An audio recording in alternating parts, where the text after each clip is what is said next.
Oh, hello, adventurers. Welcome back. Can you smell the trees here in the forest? Feel that warm glow of the sun on our cheeks, despite the frost on the ground. Though we're far to the north now, away from the comforts of Garnet Keep, it's a beautiful day, to be sure. I want to thank our patrons for helping us get here, along with special mentions to Rori Christenson, Laney Flanagan, Joleen Fresquez, Hayley Muñoz, Daniel Nichols, and Brian Dowling. For this journey in particular, but all our supporters can be found in the show notes. We deeply thank you all. Oh, this is as good a spot as any. Do you mind helping me sit a bit? This armor really is digging into my shoulders. Well, I'm going to sit here a moment and take in the trees, if you don't mind. Lviv likes to remind me to stop and enjoy the little things. Life's short, after all. But if you hurry up ahead, you can still catch up to the team on their way to the Netherspring. I have no desire to enter the skull of an ancient giant, after all. It just seems a bit too, creepy for this old knight. Anyways, I wish you and our friends the best in the adventure, and hope it continues to be as uneventful as this beautiful day. But something tells me I'll be proven wrong yet again. Dawn of Dragons, Season 5, Episode 3, The Tomb of Shadow. Should be there shortly. I think I see the top of the skull just past the tree line. Shimi, what do you think?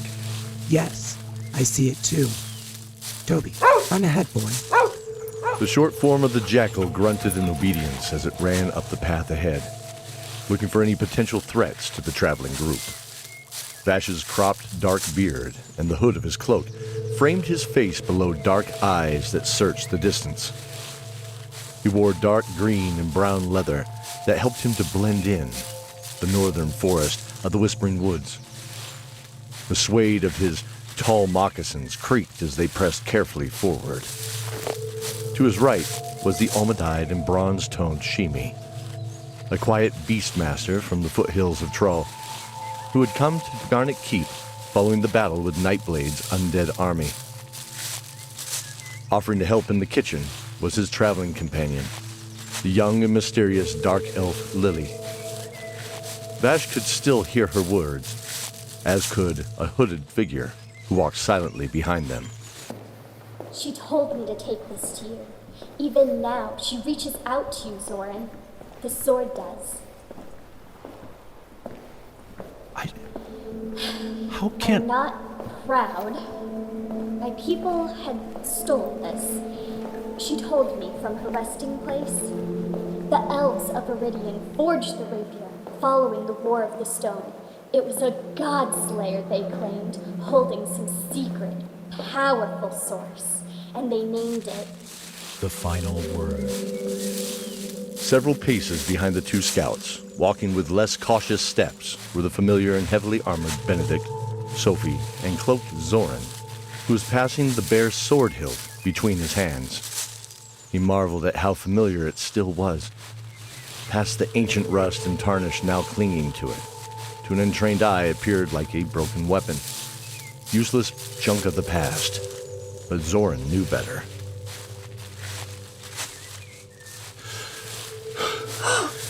That's pretty grim. Wow. Zoran's heart felt heavy suddenly as he made out the mossy stairway winding up to the mouth of a giant skull. This is the room we were in. And over here in the sarcophagus. Yes, that's where we found these staves. Benedict smelled the dust in the room, which was surprisingly sparse given the time that had passed. It was probably cleaned, but he sensed no evil from it. In fact, he sensed no good from it either.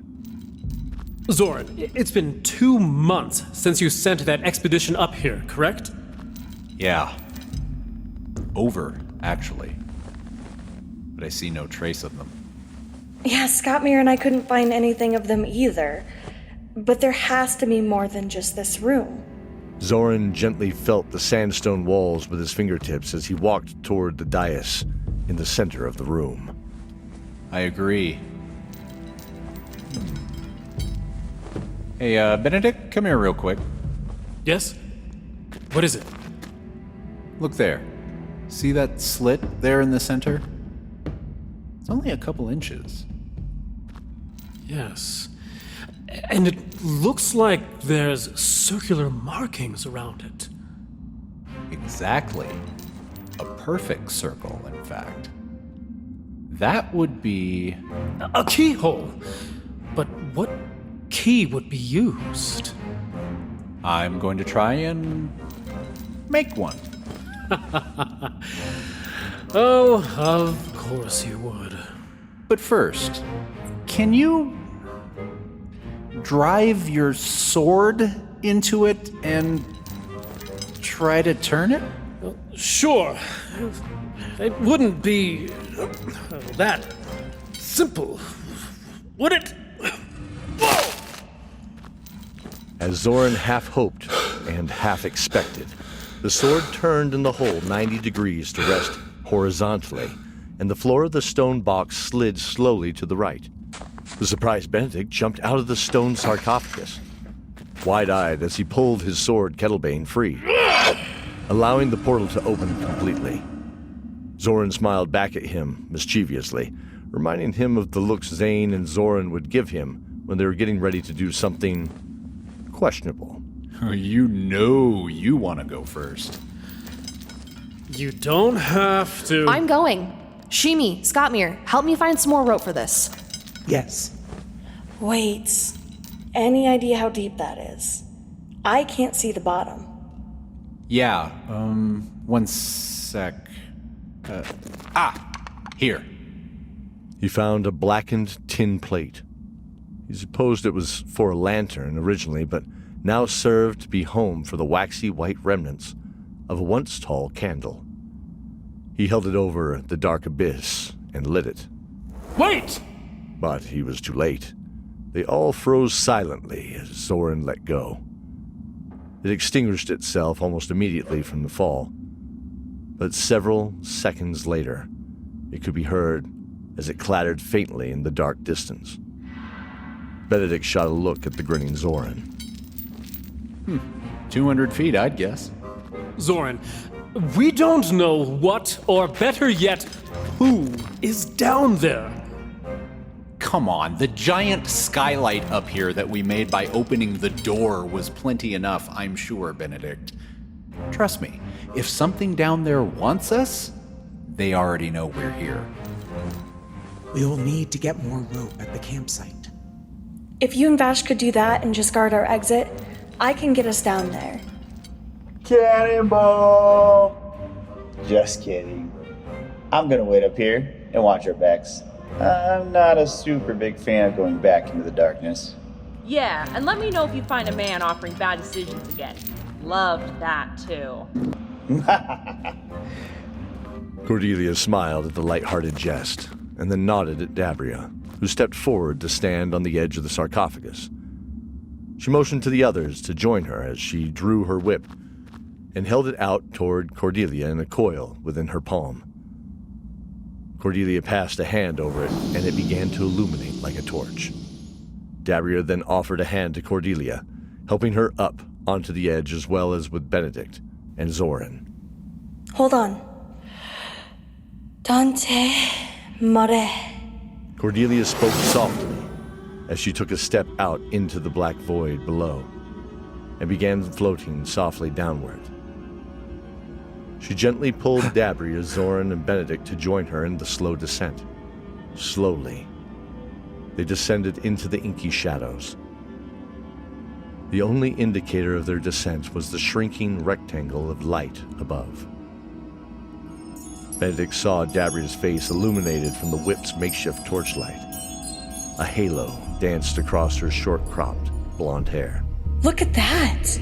Below her black buckled boots and ivory pants, a crimson and sapphire dragon head of carved stone spiraled out of the darkness. Cordelia guided them around it, gently circling like a leaf on a calm day. Zoran stared at it in deep thought, feeling a warmth in his chest as his pulse quickened with a slow drift into the unknown. The room was massive, and he believed that he could make out another identical pillar 20 feet or so away from the globe of light that surrounded them. As they circled and his eyes adjusted, he noticed there were possibly 4 of them at regular intervals, and he suspected they continued on past as well. Reminding him of the old mine of their childhood, he thought more and began to second-guess himself. Was it that memory, actually? Or another? A shape seemed to move in the darkness. Hey! Did anyone else see that? See what? Something just moved down there. I didn't see it. But I don't think you were wrong. The ground began to illuminate as they descended the final 4 feet. Benedict watched his black boots slowly make contact with the glossy, polished flagstone floor. It seemed glassy, almost like it was wet or varnished, free of any dirt or dust to indicate its age in these depths below the room they just exited. Heavy chain and plate returned its weight to sit upon his shoulders. Zoran stepped back to feel the cold blackness behind them as he pulled his cloak over his dark hair. We aren't alone down here. Get back! The darkness formed just outside the circle of light in a gaping maw of a dragon made of misty black smoke. Cordelia and Zoran found themselves enveloped in a cold mist the color of blue-black ink suspended in water. Zoran! It burns. Hold on!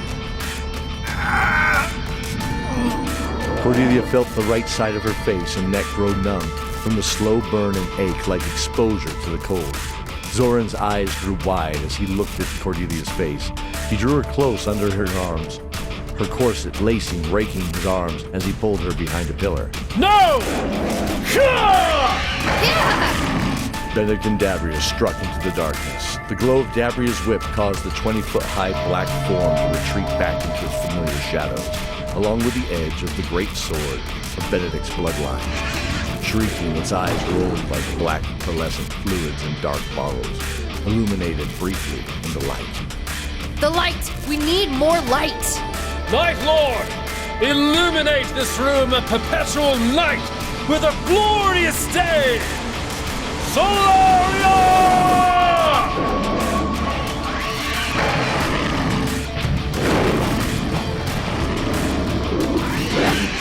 Writhed in pain as it shrank away from Benedict and Dabria, where the light was originating, blinding the room and bathing it in its warmth. Screaming, the mists forming the dragon unraveled like thick smoke in a gentle breeze, until it was gone. Benedict! He turned to Zoran, and seeing Cordelia's limp form on the ground, ran to her with Dabria. Her face was blackened and looked rotten. One eye now was a yellow-gray orb, vacant and useless. Zoran was breathing heavily, his chest heaving as the blackened skin crept over his exposed hands. Hold on. Hurts. Night Lord, grant them the strength to push back this blight. Wow. Okay, give me a minute here. Thank you. What was? That was some echo of a dragon. Not a real dragon. One constructed of spellwork. The creature of dark mages, I would imagine. Here, let me help you up. Dabria pulled Cordelia up from the floor and pushed her black hair away from her now unblemished face and green eyes. There you are now. no worse for wear. Thanks. And thank you, Benedict. The room was as wide as it was tall, 200 feet in any direction, looking like the arenas back in Ellington, but underground. As they explored the now empty cube, they found 2 doors on either side of the room, dark blue and deep red, heavy and banded in cold-forged iron. These are cold iron bands. DABRIA, that dragon wasn't just magic, was it? No, I don't believe so. The Shattered Lands lie on the other side of this Netherspring, and if rumors are to be believed, there are more powerful forces of chaos at work. Like what? Benedict, remember the fairy tales about Viridian being elves and pixies and all that? Yes, and locked to not allow mortals to pass. Of course I remember that. But what is this all about? Mischief is one thing, but what if they are twisted into a living nightmare? The legend that DABRIA and I are referring to is that the Shattered Lands are supposedly the dark reflection of Viridian's enchanted forests. Wait.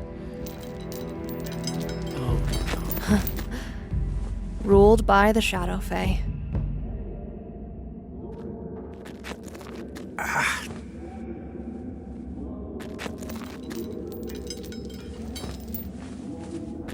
Hey!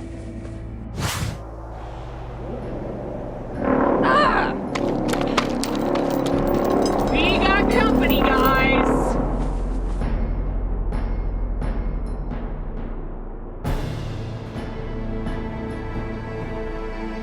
Appearing in this episode: Benedict the Paladin, Brian Dowling, Cordelia the Fire Mage, Joleen Fresquez, DABRIA the Death Cleric, J.D. Rose, Shimi the Beastmaster, Jessica Atchley, Scottmere the Dwarven Berserker, Colten Janssenn, Sophie the Swordmaster, Sarah Jenkins, Vash the Archer, Barret Giant, Zoran the Swashbuckler, Cody Miller, and Keldor the Narrator, Mike Atchley. Thank you for joining us in this episode of Dice Tower Theater's Dawn of Dragons. Please join us in thanking our magnificent cast for their performance, and their full list can be found in the show notes. If you'd like a sticker from the show, please leave a review on any podcasting platform and send a screenshot to dm@dicetowertheater.com with a mailing address we can send it to. In the next episode, who is or who are the unexpected visitors to this remote temple? And are they friend or foe? Until then, fellow adventurers, stay safe and remember the oath.